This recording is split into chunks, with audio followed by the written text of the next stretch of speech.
우리 함께 나눌 말씀은 시편 67편 1절에서 7절까지의 말씀입니다. 시편 67편 1절부터 7절까지의 말씀, 우리 저와 여러분들이 한 절씩 교독하겠습니다. 저부터 읽겠습니다. 하나님은 우리에게 은혜를 베푸사 복을 주시고 그의 얼굴빛을 우리에게 비추사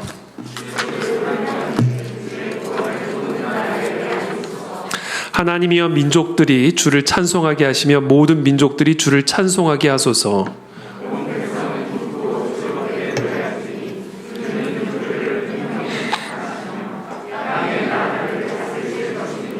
하나님이여 민족들이 주를 찬송하게 하시며 모든 민족으로 주를 찬송하게 하소서.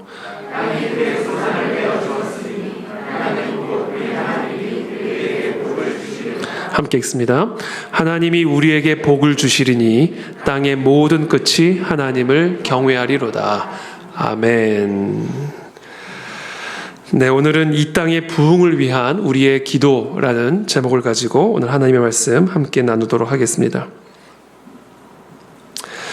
오늘 본문 말씀은 이렇게 시작합니다. 하나님은 우리에게 은혜를 베푸사 복을 주시고 그의 얼굴빛을 우리에게 비추사. 이렇게 오늘 시편의 기도는 시작을 합니다. 하나님은 우리에게 은혜를 베푸사 복을 주시는 분이십니다. 그렇다면 하나님이 우리에게 복을 주시는 것이 왜 은혜일까라는 질문으로 저는 오늘 이 시편의 말씀을 묵상을 했습니다. 왜 하나님이 우리에게 복을 주시는 게 우리에게 은혜일까?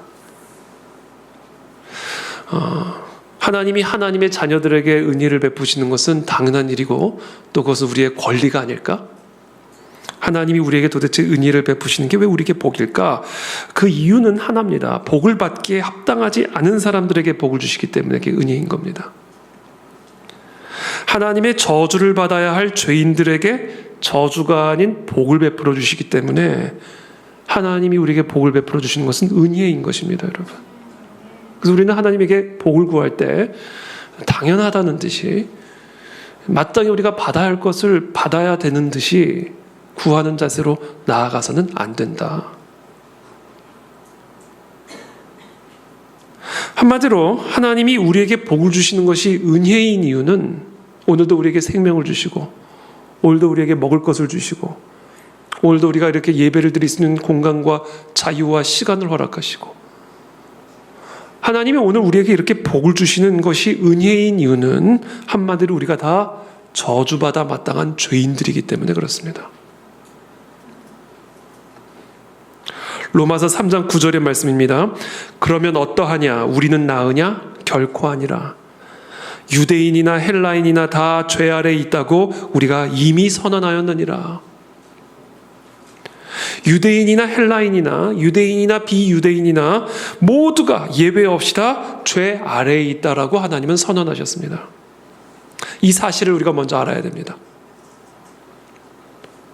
그러므로 오늘 시편의 기자는 우리에게 은혜를 베푸사 복을 주시는 하나님을 찬양하면서 동시에 우리 모두가 다 하나님의 복을 받기에 합당하지 않은 죄인임을 선언하고 있는 거예요. 그렇습니다. 이 둘은 서로 연결이 되어 있습니다.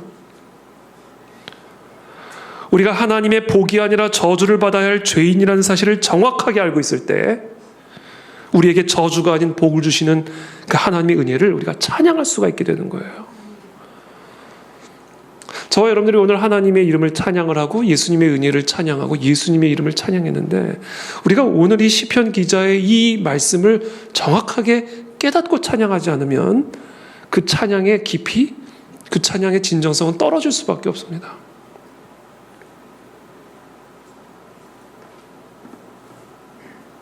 우리는 모두 다 하나님의 복이 아니라 하나님의 저주를 받아야 할 존재들입니다. 왜냐하면 우리는 다 죄인들이기 때문에 유대인이나 헬라인이나 유대인이나 비유대인이나 누구나 할 것 없이 예외 없이 다 하나님의 저주 아래, 죄 아래에 있는 존재들이기 때문에 하나님이 우리에게 복을 베푸시는 것은 우리가 마땅히 받아야 할 권리가 아니라 이거는 기가 막힌 은혜 중의 은혜다.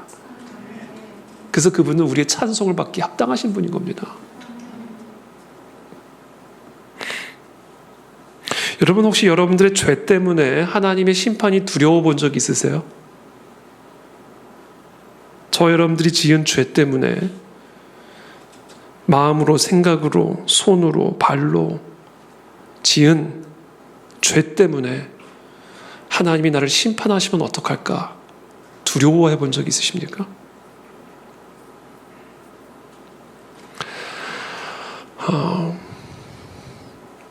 오늘 우리가 이 하나님의 은혜를 찬양해야 하는 이유는 그럴 필요가 없기 때문에, 두려워할 필요가 없기 때문에, 하나님의 은혜로 말미암아 우리의 모든 죄가 사함을 받았고 하나님의 저주가 거두어졌고 하나님의 분노가 거두어졌기 때문에, 비록 우리는 죄인이지만 그러나 우리는 더 이상 하나님의 저주와 심판을 두려워할 필요가 없는 것입니다. 그래서 우리는 그 하나님의 은혜를 찬양하기 위해 이 자리에 모인 것입니다. 그러므로 이 시간 여러분, 우리는 죄인이죠. 우리는 죄인입니다. 그러나 어떠한 저주나 심판에 대한 두려움도 갖지 않게 되기를 축복합니다. 그 대신 그 은혜의 감격으로 하나님을 높이시고 찬양하시기를 축복합니다. 그것을 위해서 오늘 우리가 이 자리에 모인 것이죠. 그렇다면 죄란 무엇일까? 죄. 로마서 3장 10절에서 이어서 계속해서 말씀하십니다. 기록된 바 의인은 없나니 하나도 없으며 깨닫는 자도 없고 하나님을 찾는 자도 없고 다 치우쳐 함께 무익하게 되고 선을 행하는 자는 없나니 하나도 없도다. 기록된 바, 이것도 구약 성경에 다 예언된 기록된 바, 의인은 없나니 하나도 없다. 한 명도 의인은 없다. 깨닫는 자도 없고 하나님을 찾는 자도 없고 다 치우쳐 함께 무익하게 되고 선을 행하는 자는 없나니 하나도 없도다. 지금 사도 바울이 로마서 3장 10절에서 사실은 시편 14편의 말씀을 인용하고 있습니다. 시편 14편에 기록된 바 이야기를 하는 거예요. 그러면 시편 14편, 오늘 사도 바울이 로마서 3장 10절에서 설교하고 있는 이 본문 시편 14편은 뭐라고 말씀하시는가? 14편 1절 말씀을 우리 함께 읽어보겠습니다. 시작.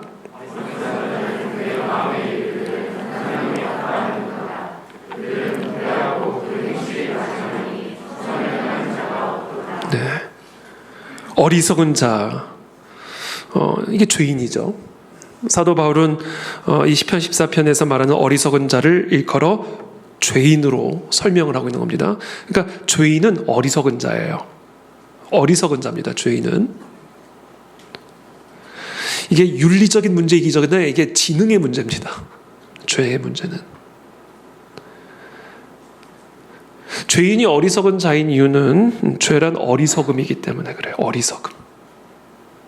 그래서 이 죄의 문제는 윤리적인 문제이기 전에 지능의 문제다라는 거예요. 지능. 그럼 어떤 어리석음인가? 그의 마음에 이르기를 하나님이 없다 하는도다. 그의 마음에 이르기를 하나님이 없다라고 생각하는 이 마음을 품고 살아가기 때문에 그 사람은 어리석은 사람이다. 그리고 그 어리석은 사람이 죄인이다. 자, 그렇다면 이와 같은 생각이 어리석은 이유, 하나님이 없다라고 생각하는 이 마음을 품고 살아가는 게 어리석은 이유는 하나님이 있기 때문이에요. 하나님이 있습니다. 이 사실을 아는 마음이 지혜로운 마음이요, 그와 같은 마음을 가지고 살아가는 사람이 의인이다. 시편 14편에서 계속해서 시편의 기자는 이렇게 말합니다. 여호와께서 하늘에서 인생을 굽어 살피사 지각이 있어 하나님을 찾는 자가 있는가 보려 하신즉 다 치우쳐 함께 더러운 자가 되고 선을 행하는 자가 없으니 하나도 없도다. 하늘에서 인생을 굽어 살펴보고 계시는 하나님이 있습니다. 그러나 그런 하나님이 없다라고 생각하면서 우리의 힘이 되시고 우리의 지혜가 되시고 우리의 산성이 되시는 하나님을 찾지 않고 하나님이 없다라고 생각하며 사니 그 사람은 어리석은 자라는 거예요. 그러니까 이거는 윤리의 문제이기 전에 지능의 문제다. 자, 그처럼 우리의 마음에 하나님이 없다라고 생각하는 그런 마음을 품고 살아니 어리석은 자는 그와 같은 삶을 살아가는 결과가 무엇인가? 더러운 자가 되는 것이다. 선을 행하지 않는 자가 되는 거예요. 이게 지금 사도 바울이 이야기하는 것이고 시편의 14편 기자가 하는 말씀입니다. 우리 마음에 하나님이 없다라는 생각을 품고 살아가는 자는 어리석은 자가 되고, 더 나아가 더러운 자가 되고, 선을 행하지 않은 악한 자가 된다라는 겁니다.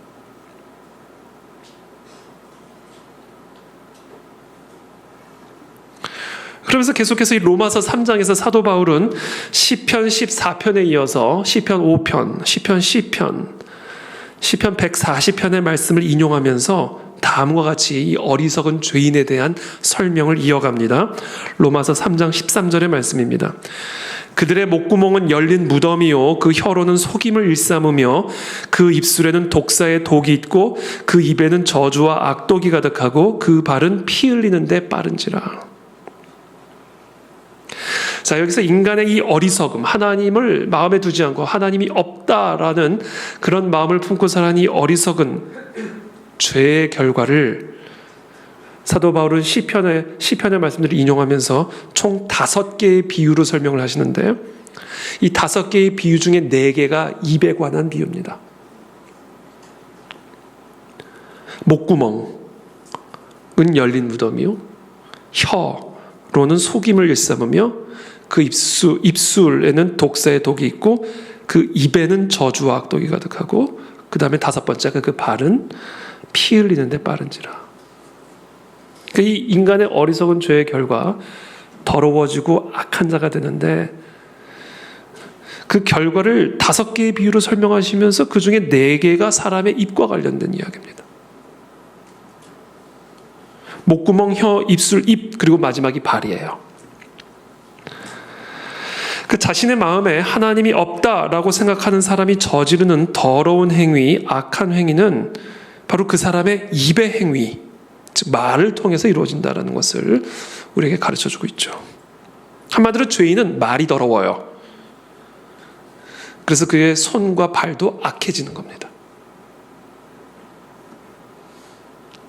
야고보는 3장 2절 3절에서 이렇게 말씀합니다. 야고보서 3장 2절 3절에서 우리가 다 실수가 많으니 만일 말에 실수가 없는 자라면 곧 온전한 사람이라. 능히 온 몸도 굴레 씌우리라. 우리가 말들의 입에 재갈 물리는 것은 우리에게 순종하게 하려고 그 온 몸을 제어하는 것이라. 우리의 혀가 놀랍게도 우리의 몸을 제어한다라는 겁니다. 저는 반대로 생각했거든요. 우리의 몸이 우리의 혀를 제어한다라고 생각을 했는데 아니라는 거예요. 우리의 혀가 우리의 몸을 제어한대요. 그래서 마치 우리가 말들의 입에 재갈을 물림으로써 말을 컨트롤하듯이 우리의 입이 온 몸을 컨트롤하는 핵심이다라는 겁니다. 우리의 혀가 우리의 몸을 제어합니다. 우리의 말이 우리의 몸을 제어한다. 그러면서 계속해서 야고보는 이렇게 설명합니다. 또 배를 보라. 그렇게 크고 광풍에 밀려가는 것들을 지극히 작은 키로서 사공의 뜻대로 운행하나니 이와 같이 혀도 작은 지체로 돼 큰 것을 자랑하도다. 보라, 얼마나 작은 불이 얼마나 많은 나무를 태우는가. 혀는 곧 불이요 불의의 세계라. 이 모든 불의의 세계가요, 혀로부터 시작이 된다. 혀는 우리 지체 중에서 온몸을 더럽히고 삶의 수레바퀴를 불사르나니 그 사르는 것이 지옥불에서 나느니라. 혀가 우리 지체 중에서 온몸을 더럽힌다. 혀가. 그리고는 삶의 수레바퀴를 불사른다. 여러분, 말 한마디 때문에 삶의 수레바퀴가 불살라져 버립니다. 그리고 그 불은 지옥에서 나오는 불이에요. 말 한마디 때문에 삶이 지옥이 된다. 말 한마디 때문에 가정이 지옥이 된다. 말 한마디 때문에 교회가 지옥이 되고 말 한마디 때문에 인생이 지옥이 된다.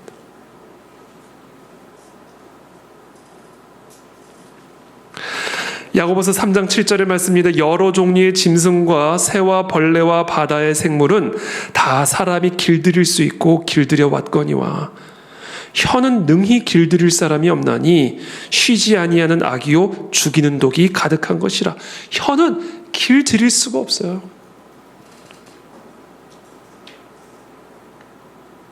쉬지 아니하는 악이고 죽이는 독이 가득한 겁니다.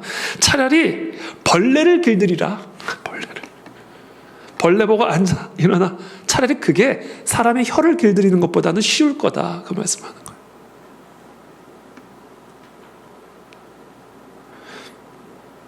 그래서 여러분, 참고로 여기서 한 가지 제가 팁을 드린다면, 이 악독을 내뱉는 혀와 싸우려고 하지 마십시오. 길들일 수가 없는 겁니다. 이거는 길들여지지 않은 혀와 맞짱을 뜨려고 하지 마세요. 이거는 길을 들일 수가 없는 겁니다. 이거는 그냥 하나님이 해결해 주셔야 돼요. 하나님이.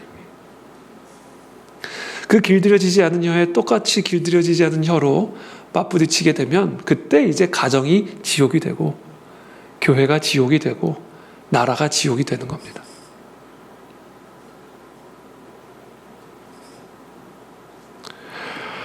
그렇다면 이 혀를 길들이기 위해서는 우리가 무엇을 길들여야 하는가?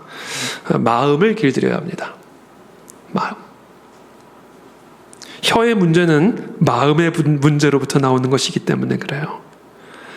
마태복음 15장 11절에 입으로 들어가는 것이 사람을 더럽게 하는 것이 아니라 입에서 나오는 그것이 사람을 더럽게 하는 것이니라.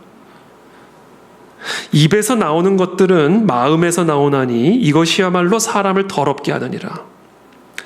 마음에서 나오는 것은 악한 생각과 살인과 간음과 음란과 도둑질과 거짓 증언과 비방이니 이런 것들이 사람을 더럽게 하는 것이요 씻지 않은 손으로 먹는 것은 사람을 더럽게 하지 못하느니라. 입에서 나오는 게 사람을 더럽히는 거예요. 이게 성경의 아주 일관된 가르침입니다. 그럼 이 입에서 나오는 것은 도대체 어디서부터 나오는 것인가? 마음에서부터 나오는 것이다. 그럼 마음은 도대체 뭐길래? 마음엔 도대체 뭐가 있길래 입에서 나오는 것이 그토록 우리의 손과 발을 더럽히고 삶의 수레바퀴를 불태우며 삶을 지옥으로 만드는가? 마음에는 뭐가 있다? 악한 생각, 살인, 간음, 음란, 도둑질, 거짓 증언, 비방. 그렇다면 도대체 사람의 마음은 도대체 왜 이런 것들로 가득할까? 하나님이 없다라고 생각하는 그 마음 때문에 우리의 마음이 이렇게 부패하게 되었다라는 거예요. 예레미야서 17장 9절의 말씀이죠. 우리가 너무나 잘 아는 말씀. 만물보다 거짓되고 심히 부패하는 것은 마음이라. 이 만물의 부패함은 다 마음의 부패함으로부터 나오는 것이다. 누가 능히 이를 알리오마는 나 여호와는 심장을 살피며 폐부를 시험하고 각각 그 행위와 그 행실대로 보응하나니. 우리 하나님은 어떤 분이시냐면 우리의 심장과 폐부를 감찰하시며 우리들의 행실대로 보응하시는 하나님.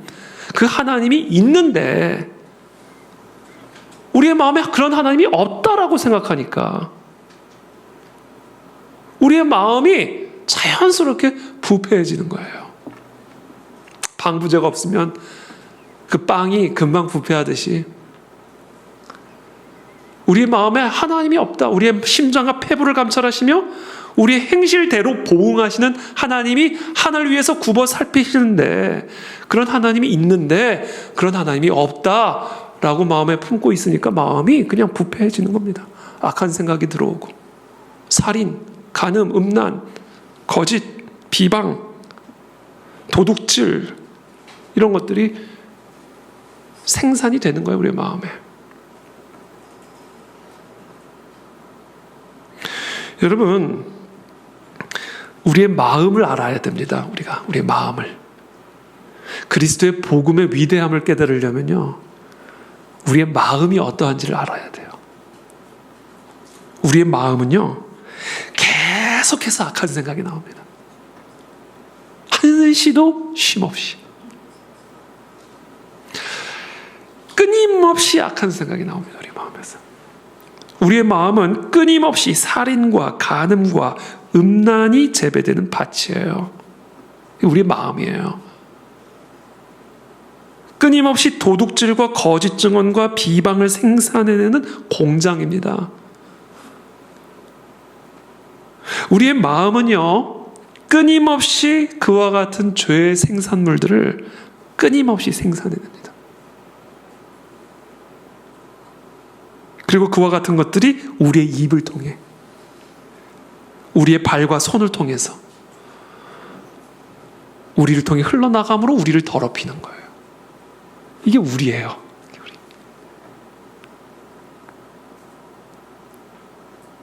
그리고 우리를 더럽히는 이 모든 죄악들은 오직 하나, 우리의 마음에 이르기를 하나님이 없다라고 생각하는 것에서부터 시작이 되는 것이다.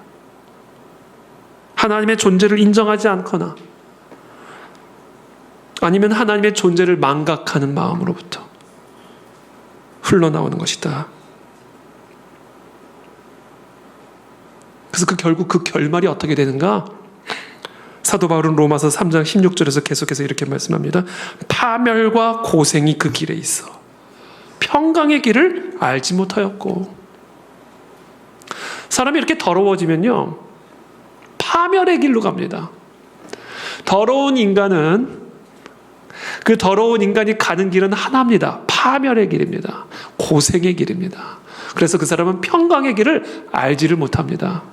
그게 더러운 부패한 죄인의 길입니다. 그게 저와 여러분들의 운명이라고요.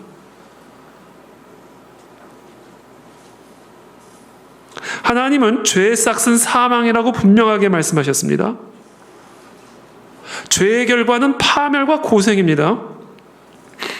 그래서 죄 아래에 있는 사람은 파멸과 고생의 저주 아래에서 살아가게 되는 거예요. 그러면서 사도 바울은 로마서 3장 18절에서 이 모든 말씀들을 다음과 같은 결론으로 맺습니다. 그들의 눈앞에 하나님을 두려워함이 없느니라 함과 같으니라. 결국 결론은 이거예요. 하나님을 두려워하는 마음이 없는 거예요. 그래서 마음이 부패해지는 것이고, 그래서 이 마음은 악한 생각과 살인과 간음과 음란과 거짓 비방과 거짓 증언을 끊임없이 생산해내는 악의 밭이 되는 거예요. 악의 밭. 그게 우리의 마음이 되는 것이죠. 그게 우리들입니다. 이것이 바로 죄 아래에 있는 인간의 상태입니다. 여러분, 부흥은 언제 시작이 되냐면 그와 같은 나의 실존을 정확하게 깨닫게 되고 그것 때문에 두려워 떨기 시작할 때, 그것 때문에 내가 고뇌하기 시작할 때, 그게 여러분 부흥의 징조입니다.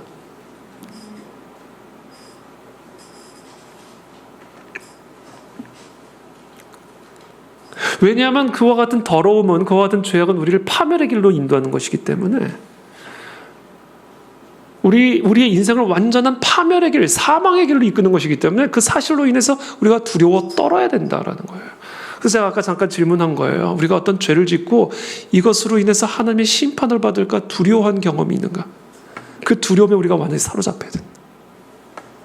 그리고 그 두려움에 우리가 완전히 사로잡히려면요, 우리 마음 안에서 끊임없이 생산되는 이 악에 귀를 기울여야 돼요. 그 악을 관찰해야 돼요.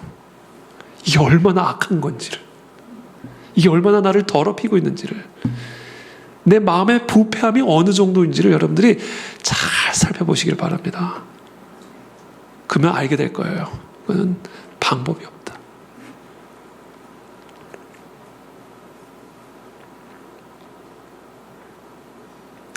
로마서 1장에서 사도 바울이 또 이렇게 말합니다.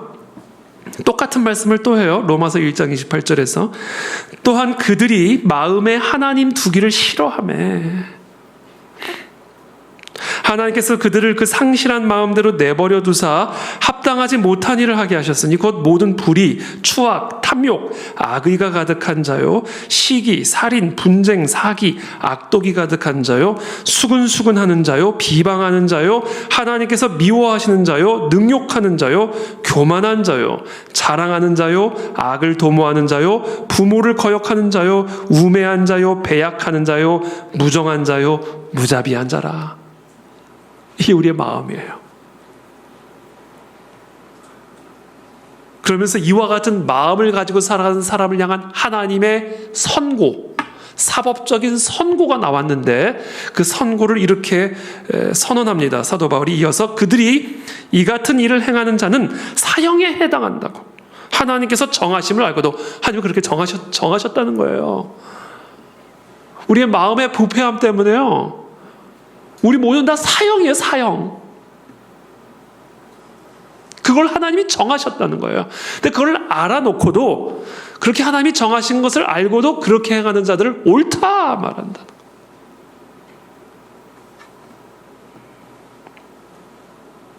하나님의 진노와 저주, 파멸과 죽음이죠. 구약 성경, 신약 성경에는요, 바로 이와 같은 마음밭 때문에 더럽혀져서 악을 행하여 하나님의 사형을 당한 사람들의 이야기로 수두룩합니다. 수두룩해요.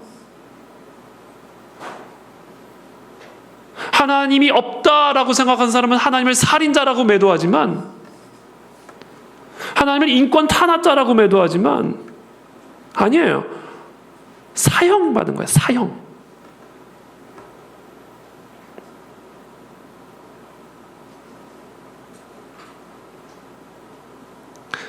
그래서 사도 바울이 로마서 2장에서 이렇게 말합니다. 그러므로 남을 판단하는 사람아, 누구를 막론하고 네가 핑계하지 못할 것은 남을 판단하는 것으로 네가 너를 정죄함이니 판단하는 네가 같은 일을 행함이라. 이런 일을 행하는 자에게 하나님의 심판이 진리대로 되는 줄을 우리가 아노라. 우리 모두는 다 하나님의 심판과 저주와 사형과 파멸을 받아야 할 죄인들입니다. 그런 죄인들에게 복을 주셨기 때문에 이게 은혜라는 거예요, 여러분.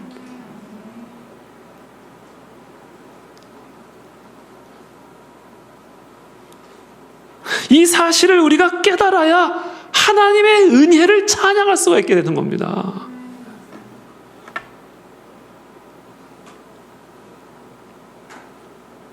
그래서 하나님의 은혜는 그냥 은혜가 아니에요.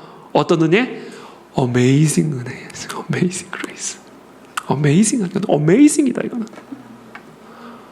아니, 어떻게 이 저주를 받아야 할 나에게 복을 주시는가? 이거는 Amazing grace. 존 뉴턴이 평생을 노예를 팔아먹던, 아주 직업 중에서도 가장 악독한 직업, 인간을 물건처럼 파고 사는 노예상을 하던 존 뉴턴이요, 배를 타고 가다가 배가 뒤집힐 것 같은, 이 노예선이 뒤집힐 것 같은 엄청난 풍랑을 만나게 됩니다. 그것을 계기로 해서 존 뉴턴이 회심을 하죠. 회심을.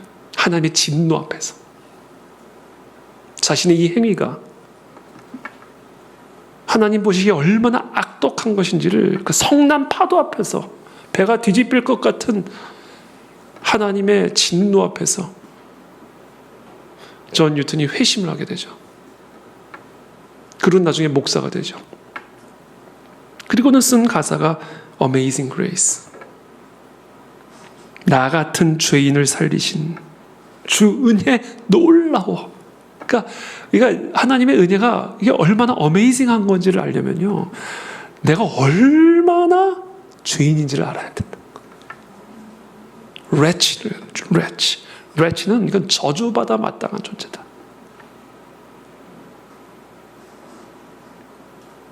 하나님의 저주와 진노 아래 있는 존재라는 사실을 내가 깨달아야 그와 같은 죄인에게 복을 주신 것이 어메이징한 그레이스가 되는 겁니다.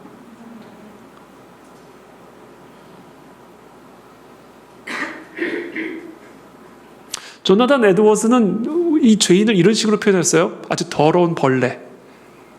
이 더러운 벌레를 불구덩이에 집어넣는 그와 같은 존재다라는 거예요. 우리는 하나님 보시기에 만지기도 싫은 더러운 존재들이다. 불구덩이 하루 그냥 순식간에 집어던지고 싶은, 아주 조금도 만지고 싶지 않은 그 더러운 불결한 벌레 같은 존재, 그게 바로 우리들이다. 근데 그런 존재를 하나님의 자녀로 삼으셨으니 이게 어메이징한 그레이스다라는 것이죠. 여러분, 이게 은혜의 본질입니다. 그래서 우리는 날마다 이 은혜에 감격하며 살아야 돼요. 성령 하나님께서 우리에게 은혜를 베푸셔서 하나님이 우리에게 베푸신 이 은혜를 깨달아 할 때, 그때 우리의 예배가 달라지기 시작하고 우리의 헌신이 달라지기 시작하고 그때 죽었던 모든 것들이 다시 살아나는 부흥의 역사가 시작이 되는 것입니다.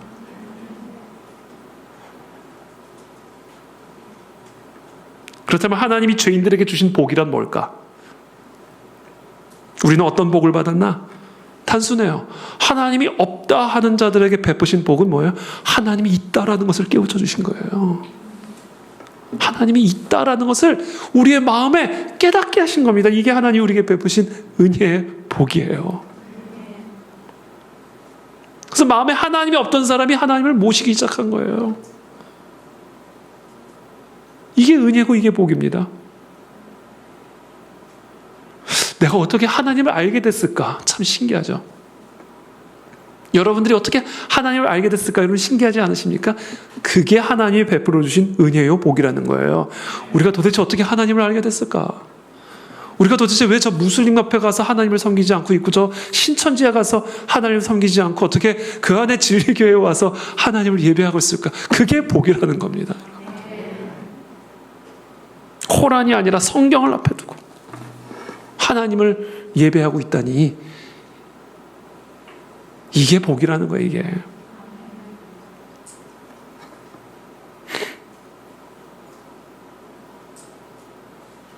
해와 달을 볼 때 우리는 그 해와 달의 위대함을 숭배하는 자가 아니라 그 해와 달을 창조하신 분을 볼 수 있는 눈이 열린 거예요. 이 세상의 역사를 볼 때 이곳저곳에서 힘 있는 사람들이 거들먹거리면서 그 사람들이 세상을 주관하고 만들어가고 있다라고 보는 것이 아니라 그 사람을 살리기도 하고 죽일 수도 있는 하나님의 주권을 볼 수 있는 눈을 우리가 갖게 되었다라는 겁니다. 공중에 나는 새 한 마리가 떨어지더라도 그 새 한 마리를 살리기도 하고 죽일 수 있는 하나님의 주권적인 섭리를 볼 수 있는 그 마음의 눈이 우리에게 주어졌다라는 거예요. 이게 복이다라는 겁니다. 그래서 하나님을 두려워하기 시작하였고 하나님 그래서 부르짖고 의지할 수가 있게 되었고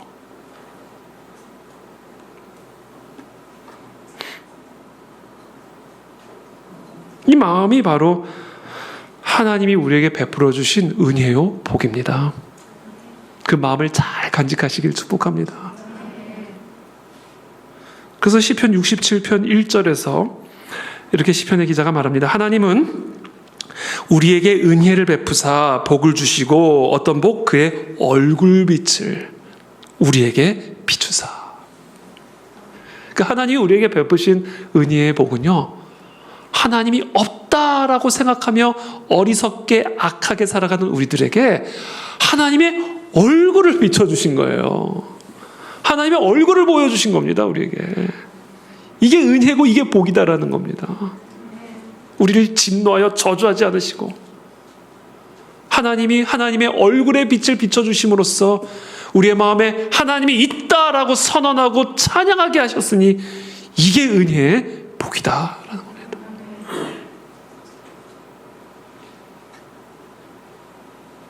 그렇다면 도대체 하나님이 어떻게 하나님의 얼굴의 빛을 우리에게 비춰주셨는가?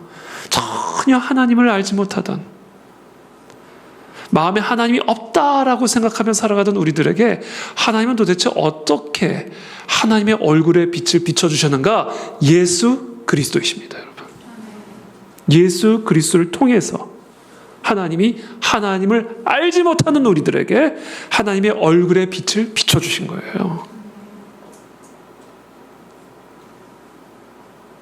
요한복음 1장 1절의 말씀입니다.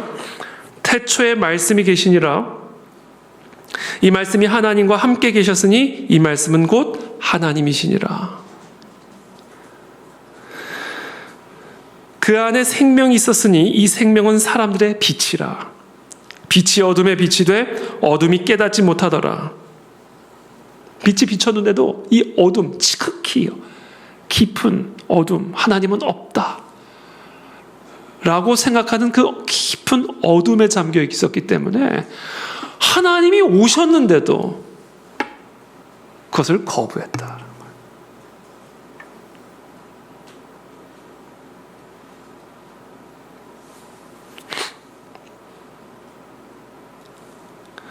그래서 그 깊은 어둠을 뚫고 하나님을 증언하고 하나님을 믿게 하기 위해서는요, 그래서 증언하는 사람이 금식을 해야 됩니다.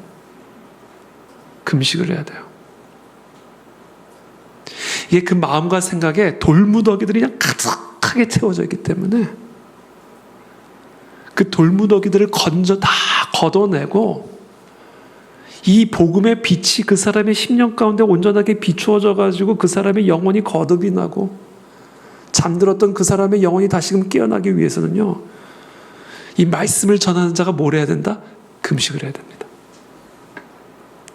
말씀을 듣는 자도 금식하셔야 됩니다. 무슨 얘기냐면 영권이 주어져야 돼요. 영권이. 성령의 강력한 권능이 임해야 그냥 사람의 귀와 눈과 마음을 그냥 완벽하게 가로막고 있는 이 돌무더기들을 걸러내고 하나님의 얼굴의 빛을 그의 심령 속에 비춰줄 수가 있어요. 그래야 부흥이 일어나게 되는 겁니다. 그래서 이 부흥 초기 단계는요, 냉랭합니다. 냉랭해. 돌에다 부딪히거든요, 돌. 좀 더 자극적인 얘기, 조금 더 재미있게. 근데 복음은 그게 아니거든요. 그러니까 돌하고 부딪히는 시간들이 있어요. 돌하고 계속해서 내 것을 계속 치고 더 치고 금식하면서 치고 기도하면서 처리하면서 치고 계속 치고 치다 보면요, 어느 순간 그 돌이 산산조각이 나면서 하나님의 이 영광스러운 얼굴의 빛이 그 사람의 심령 속에 비추어지면서 거듭나는, 살아나는 부흥의 역사들이 일어나게 되는 것이죠. 그래서 우리 그 안에 진리교회 안에 하나님 그와 같은 부흥의 역사를 주시옵소서. 저는 하나님이 이제 그 시즌으로 우리를 인도하시고 계셔요. 지금 그 시즌으로 이번 우리 2022년 2월 딱 애써 금식 기도 끝나고서부터 정확하게 부흥에 대한 메시지를 하나님이 부어주시기 시작하면서 우리 교회를 지금 그 방향으로 정확하게 끌고 가고 계십니다.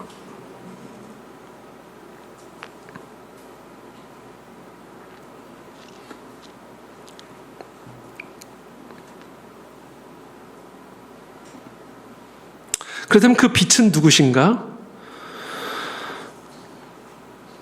예수 그리스도시죠. 말씀이 육신이 되어 우리 가운데 거하시며 우리가 그의 영광을 보니 아버지의 독생자의 영광이요 은혜와 진리가 충만하더라. 예수 그리스도, 이분이 바로 하나님이 우리에게 비춰주신 하나님의 얼굴입니다.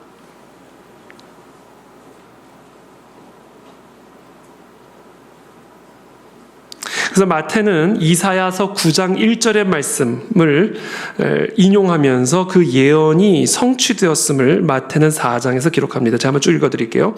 예수께서 요한이 잡혔음을 들으시고 갈릴리로 물러가셨다가 나사렛을 떠나 스불론과 납달리 지경 해변에 있는 가버나움에 가서 사시니 이는 선지자 이사야를 통하여 하신 말씀을 이루려 하심이라 일렀으되 스불론 땅과 납달리 땅과 요단강 저편 해변길과 이방의 갈릴리여 흑암에 앉은 백성이 큰 빛을 보았고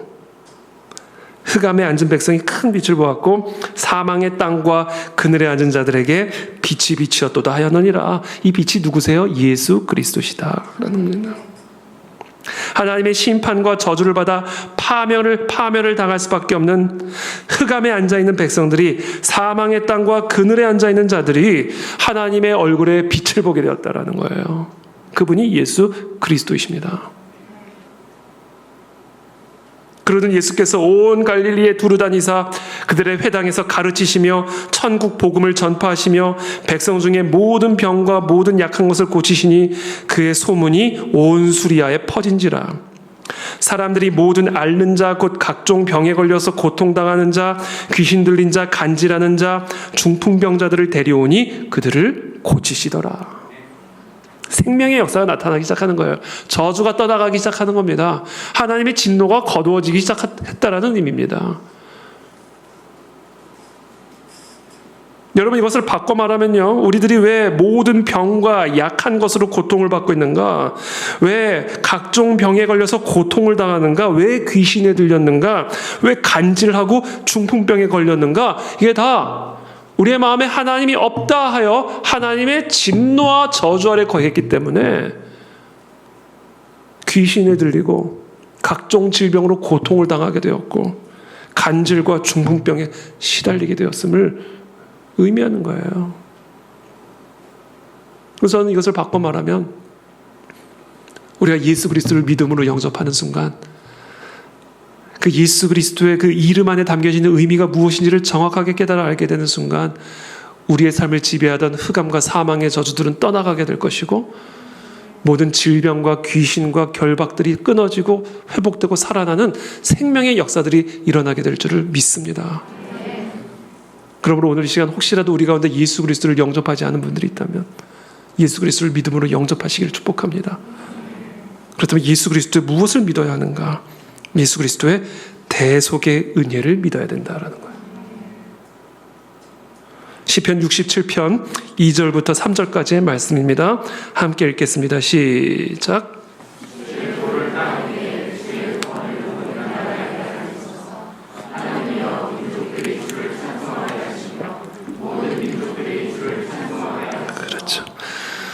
그렇죠. 하나님이 우리에게 하나님을 알게 하셨는데 하나님의 얼굴의 빛을 알게 하셨는데 그것은 바로 예수 그리스도를 통해서 하나님은 예수 그리스도를 통해서 주의 도를 주의 길을 땅 위에 그리고 주의 구원을 모든 나라에게 알리소서.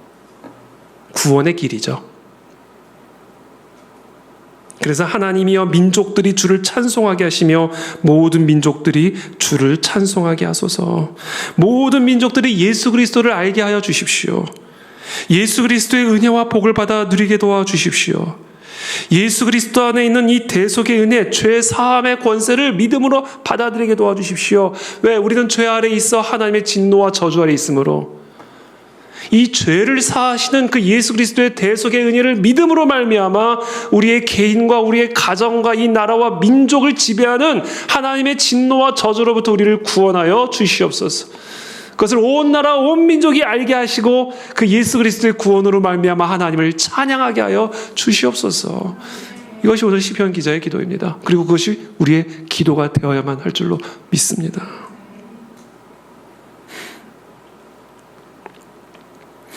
여러분, 죄는 하나님의 진노를 부르죠. 그래서 개인의 죄는요, 그 사람의 삶을 지옥으로 만듭니다. 지옥으로 갈 뿐만 아니라 그 사람 삶 자체가 지옥이 돼요. 마찬가지로 이 나라와 민족에게 예수 그리스도의 도를 알려야 하는 이유는 이 나라와 이 민족이 예수 그리스도의 도를 알지 못하면 하나님의 진노와 저주 아래 거하기 때문에 지옥이 되는 겁니다. 그래서 여러분 다른 거 없어요. 애국이 다른 게 아닙니다. 복음을 전하는 거예요. 예수 그리스도의 도를 선전하는 겁니다. 우리 복음 들고 나가야 됩니다. 그래야 이 나라 이 민족에게 그리스도의 도를 전하여야 이 나라 이 민족을 지배하는 하나님의 진노와 저주가 떠나 휴전선도 무너지게 되는 것이고 저 북한 땅의 우상 숭배도 무너져 내리게 되는 거예요. 복음입니다. 복음.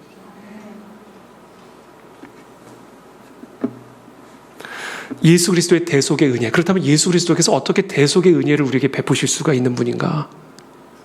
예수님은 어떻게 우리에게 죄 사할 수 있는, 우리의 죄를 사하실 수 있는 권세를 갖게 되었는가? 바로 십자가를 통해서 그 일을 행하신 거예요. 로마서 3장 23절의 말씀입니다. 모든 사람이 죄를 범하였음에 하나님의 영광에 이르지 못하더니 그리스도 예수 안에 있는 속량으로 말미암아 하나님의 은혜로 값없이 의롭다 하심을 얻은 자 되었느니라. 자, 우리 모두는 다 우리의 죄로 말미암아 우리의 부패함으로 말미암아 여러분들의 마음의 소리를 들어보세요. 우리는 하나님의 진노와 저주 아래 죽을 수밖에 없는 파멸당할 수밖에 없는 죄인들입니다. 그래서 우리는 하나님의 영광에 이를 수가 없는 존재들이에요. 근데 하나님이 예수 그리스도를 우리 가운데 보내시고 그리스도 예수 안에 있는 속량으로 말미암아 하나님의 은혜로 우리가 값없이 의롭다함을 그냥 얻게 된 거예요. 그렇다면 예수 그리스도 안에 이 속량은 어떻게 이루어진 것인가? 계속해서 사도 바울은 로마서 3장 25절에서 말씀합니다. 이 예수를 하나님이 그의 피로써 믿음으로 말미암는 화목제물로 세우셨으니 하나님의 진노를 거두는 화목제물로 삼으셨다는 거예요. 예수 그리스도의 피를. 나와 하나님 사이에 진노와 저주의 관계를 화평으로 바꾸는 화목제물이 되셨다는 거예요. 예수 그리스도가. 이는 하나님께서 길이 참으시는 중에 전에 지은 죄를 간과하심으로 자기의 의로우심을 나타내려 하심이니 곧 이때 자기의 의로우심을 나타내사 자기도 의로우시며 또한 예수 믿는 자를 의롭다 하려 하심이라. 하나님은 하나님의 아들을 이 땅에 보내셔서 우리의 죄를 대속하는 화목제물로 죽이셨어요. 그렇게 하심으로써 하나님의 의로움을, 더러운 죄와 타협하지 않으시는, 더러운 죄인을 심판하시는 하나님의 의를 입증하셨어요. 자신의 아들에게 모든 죄를 담당시키게 하고 그 아들을 죽임으로 말미암아 하나님의 의로우심을, 더러운 죄악과 타협하지 않으시는 하나님의 의를 증명하셨을 뿐만 아니라 그 예수 그리스도를 믿는 자 또한 의롭게 하셨단 말이에요. 이게 바로 예수 그리스도 안에 있는 속량입니다. 이 속량이 없으면 우리는 죽어요. 이 속량을 받지 않으면 우리는 하나님의 진노와 저주 아래 파멸의 길로 영원한 지옥불로 들어갈 수밖에 없는 저주받은 인생이 되는 겁니다. 저주받은 나라가 되는 거예요. 저주받은 가문이 되는 겁니다, 여러분. 이게 우리의 실존이에요.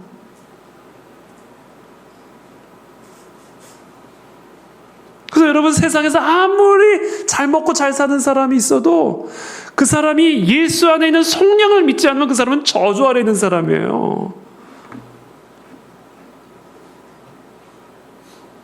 그 사람이 아직 지옥에 가지 않은 단 하나의 이유는 하나님이 아직 그때를 허락하지 않으셨기 때문이지,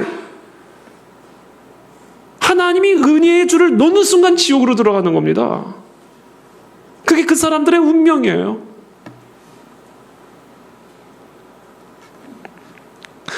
그래서 사도 바울이 로마서 3장 27절에서 말합니다. 그런즉 자랑할 때가 어디냐? 있을 수가 없느니라. 무슨 법으로냐? 행위로냐? 아니라 오직 믿음의 법으로니라. 그러므로 사람이 의롭다 하심을 얻는 것은 율법의 행위에 있지 않고 믿음으로 되는 줄을 우리가 인정하노라. 오직 믿음으로 의롭다가 되는 겁니다. 이 예수 그리스도 안에 있는 속량으로 말미암아 우리가 어떤 죄를 저질렀을지라도, 우리의 마음이 얼마나 부패했을지라도, 날마다 우리의 마음에서 어떤 것들이 생산된다 할지라도 바로 예수 그리스도 안에 있는 이 속량 때문에 우리는 그냥 값없이 의롭다함을 얻게 되어 저주가 아니라 복을 받게 되었다. 심판이 아니라 복을 받게 되었다. 그래서 우리는 그 은혜를 감격하여 찬양하는 겁니다, 여러분.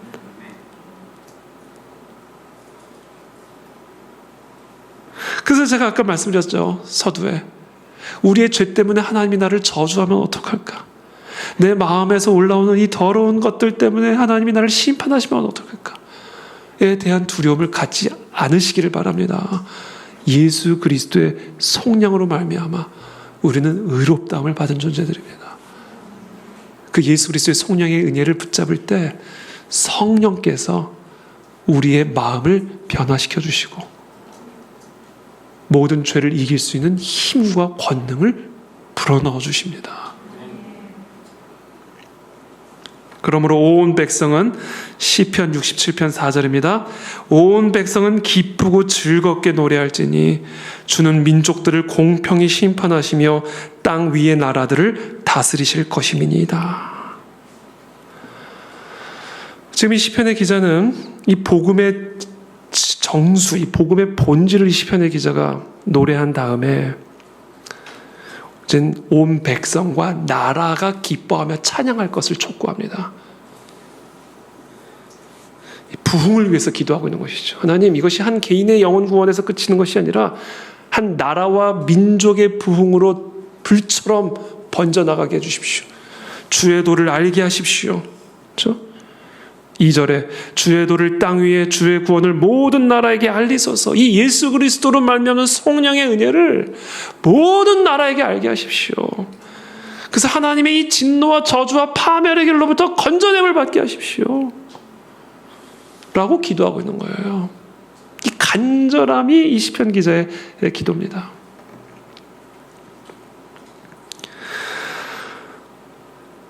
그래서 오늘 우리가 특별히 부흥을 위해서 기도를 하는데, 이 부흥을 위해서 기도할 때 여러분, 특별히 저는 이 부흥이 시작이 될 때 우리의 마음 안에서 나타나는 두 가지 아주 핵심적인 게 있어요. 우리가 이것이 일어나기를 기도해야 합니다.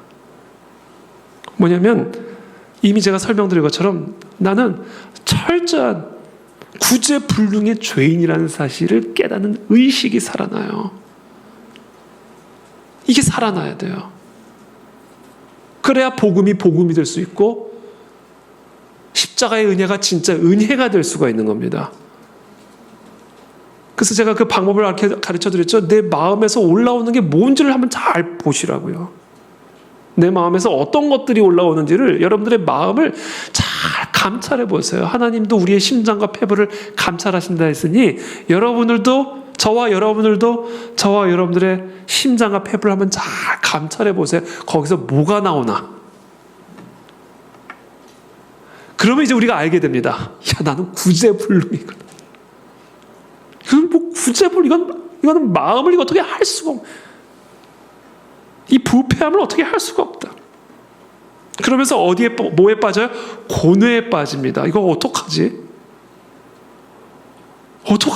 이거? 뽑아내면 또 자라고, 걷어내면 또 살아나고. 그래서 이게 고뇌에 빠져요. 우리의 마음을 잘 감찰을 하면요, 완전한 절망에 빠져버리게 됩니다, 사람이. 이 의식이 우리 안에서 살아나야 돼요. 이 죄로 인한 절망, 죄로 인한 고뇌.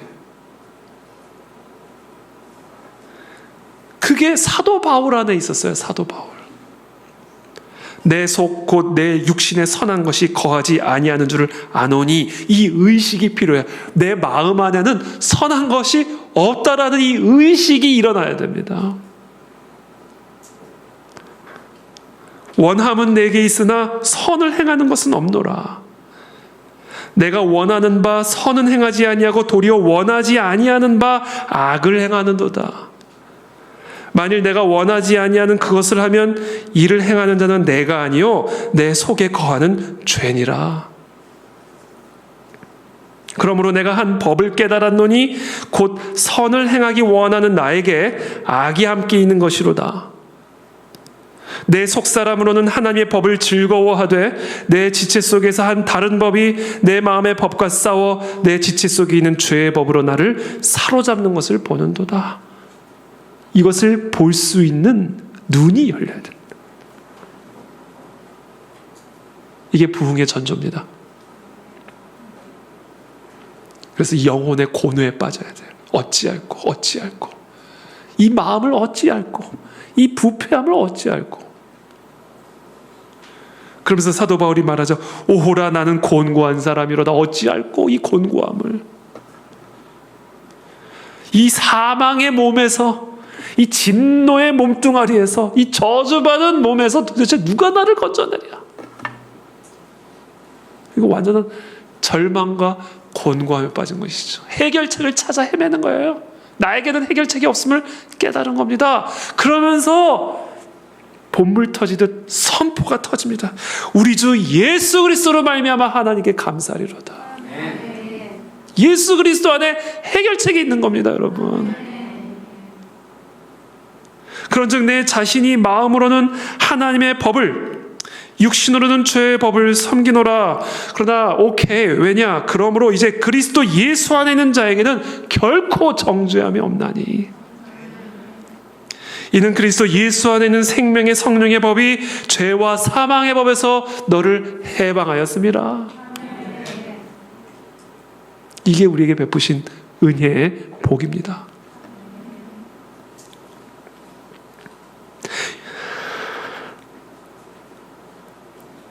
이 교회 역사에서 교회가 생명력을 잃어버리고 전혀 영향력을 발휘하지 못한 죽어 있을 때, 교회가 세상의 소금인데 세상의 짓밟힘을 당할 때, 세상의 짓밟힘을 당함으로 말미암아 세상도 더러워지고 악해져 버릴 때, 지옥이 되어 버렸을 때, 그와 같은 때를 살펴보면요, 예외 없이 이 교회를 교회되게 만드는, 교회를 진짜 그리스도의 몸으로 만드는 심장과 같은 본질적인 진리를 부인하거나 무시할 때, 그때 교회는 죽었고 세상도 지옥이 됐습니다. 그리고 언제 세상이 살아나기 시작했는가?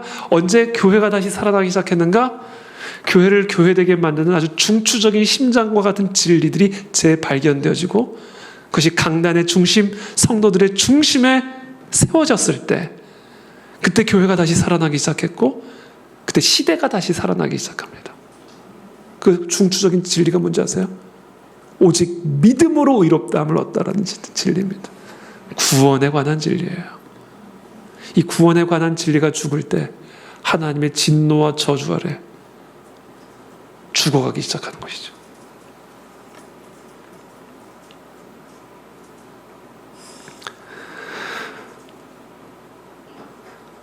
이 종교개혁의 역사도 보시면 되죠. 중세교회가 왜 죽었을까요? 면죄부를 가지고 구원받는다.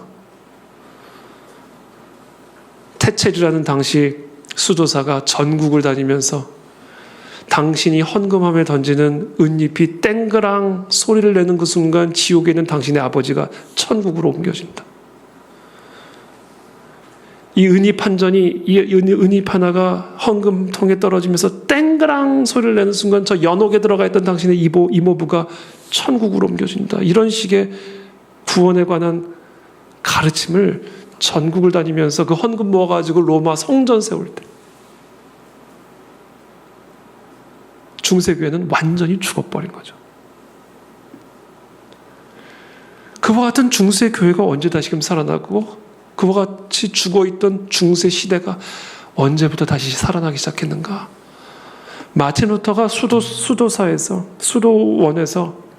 로마서를 읽다가 갈라디아서를 읽다가 의롭다함을 얻는 것은 오직 예수 그리스도의 속량의 은혜를 믿는 믿음으로 말미암아 이루어진다는 사실을 재발견하게 된 거예요. 그리고 그 진리를 가지고요 시퍼런 사슬과 같은 중세교회와 부딪힌 겁니다. 사람들은 다 걱정했죠. 어떻게 중세교회랑 그 일개 수도승이 붙냐. 수도승의 목이 날아갈 거라고 생각했어요. 아니, 타락한 중세교회의 목이 날아가 버렸습니다. 그리고는 놀라운 개혁이 일어나면서 종교개혁, 교회개혁, 시대의 개혁이 이루어지기 시작했다.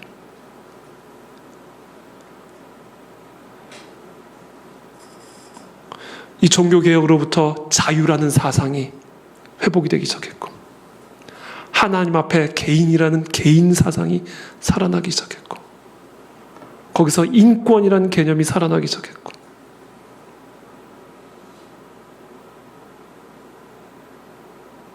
만인 대제사장이라고 하는 하나님의 교리가 회복이 되면서 수도승이나 저 밭에서 저 초원에서 소 젖을 짜는 소녀나 똑같은 성직이다. 하나님은 저 소 젖을 짜는 저 소녀의 손을 통해 우리들에게 우유를 공급하신다. 마틴 루터의 말이에요. 그러면서 시장경제. 그러니까 여러분 지금 우리가 누리고 있는 소위 말하는 자유민주주의 체제, 자유시장경제 체제 이 우상을 숭배하던 이 저주받은 흑암과 사망의 땅에 이승만이라는 초대 대통령을 통해 대한민국을 세운 자유시장 경제 체제와 자유민주주의 체제를 이룩한 이승만을 이야기를 하려면 여러분 마틴 루터를 이야기하셔야 되고요. 마틴 루터를 이야기를 하려면 사도 바울을 이야기하셔야 되고 사도 바울을 이해하시려면 골고다 언덕으로 올라가셔야 됩니다. 이 복음이 한 개인의 영혼을 구원할 뿐만 아니라 이 나라와 민족을 살리는 것이다. 흑암과 사망과 저주 아래 있던 나라에 빛을 비추시기 시작하신 것이다. 이 일을 이제 우리가 다시금 시동을 걸어야 된다는 거예요. 그래야 이제 저 북한 땅에 빛이 비춥니다. 저 흑암과 사망의 저주의 땅 아래 사망의 그늘 아래 앉아있는 저 북한 동포들에게 어떻게 하나님의 얼굴에 빛을 비추게 할 수 있을까? 이 복음을 증거하고 복음을 선포해야 됩니다. 우리는 골고다의 복음 이거 외에는 이 나라의 민족을 해방시킬 수 있는 다른 길이 없음을 아셔야 돼요.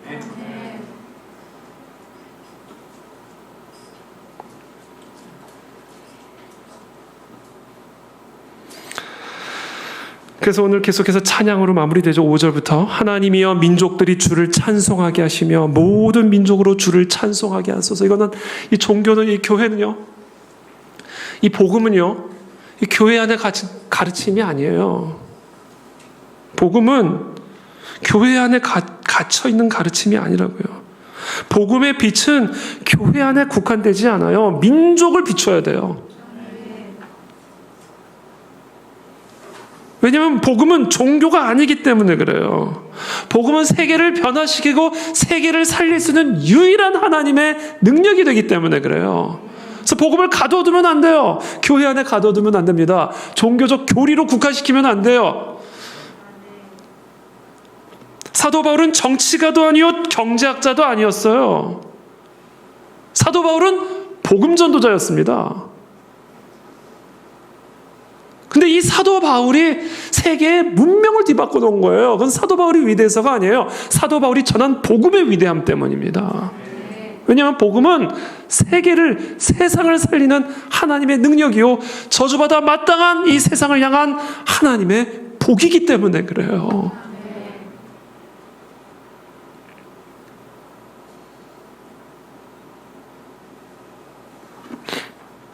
그래서 하나님이여 민족들이 5절에 민족들이 주를 찬송하게 하시며 모든 민족으로 주를 찬송하게 하소서. 땅이 그의 소산을 내어 주었으니 하나님 곧 우리 하나님이 우리에게 복을 주시리로다. 여러분, 복을 받은 땅을 가면요, 이 농산물이 달라요. 제가 미국에 갔다가 한번 인도를 갔는데요, 이 땅이 달라요. 땅이.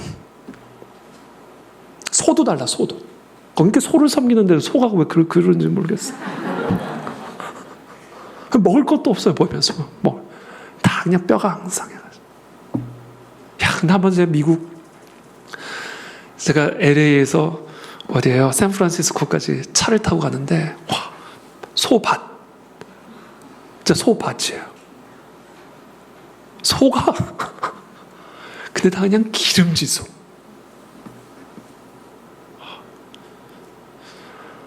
갑자기 먹고 싶어지네요. 이게 달라요. 소산물이 다릅니다. 하나님의 복을 받은 땅과 그래. 북한과 대한민국 보세요. 땅을 보세요. 땅. 똑같은 한국 사람이 사는 똑같은 한반도인데 땅을 보세요. 백성들의 피부를 보십시오. 복음의 복음. 7절에 하나님이 우리에게 복을 주시리니 땅의 모든 끝이 하나님을 경외하리로다. 하나님 대한민국을 복을 주시고 이 한반도를 복을 주셔서 땅 끝에 하나님을 경외하는 민족들이 일어나게 도와주십시오. 이런 복음은 그래서 개인 단위로도 전파해야 되지만 이건 민족 단위로 선포해야 됩니다. 국가 단위로 선포해야 됩니다.